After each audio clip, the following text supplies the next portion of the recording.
This is the Chattanooga Police Department cadet class of 1999. And on the left, on the front row, is 42-year-old Rick Engle. He was a retired U.S. Army major who was later called back for a tour in Iraq. Rick is still on patrol with the Chattanooga Police Department. He holds several awards, and he also has a lifetime full of stories, which he generally is reluctant to talk about. But we coaxed a few from him. One of the things that brought me into police work is I really enjoy the service. Many Chattanoogans do remember Rick Engle from a standoff he had with a woman who was firing a weapon as she drove through Hickson. Rick confronted her. We drew our guns about the same time. We're about 2-3 feet apart.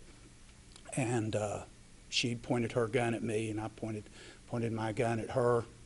And I told her to put the gun down. The reason that I didn't fire at first is I saw that she didn't have her finger on the trigger. It was outside of the trigger guard. Officer Engle's colleagues praised his quick thinking that saved a life, or it could have cost him his. But Rick says there are a lot of things that most officers do that you will likely never hear about.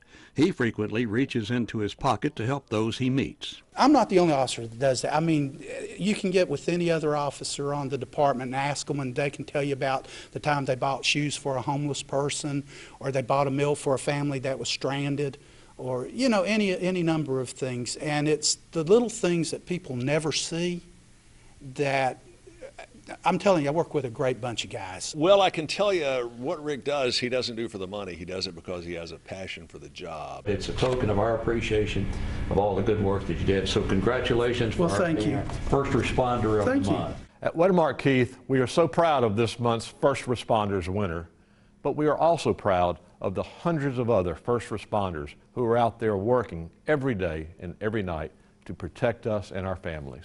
In Chattanooga, Bill Mitchell, News 12 Now.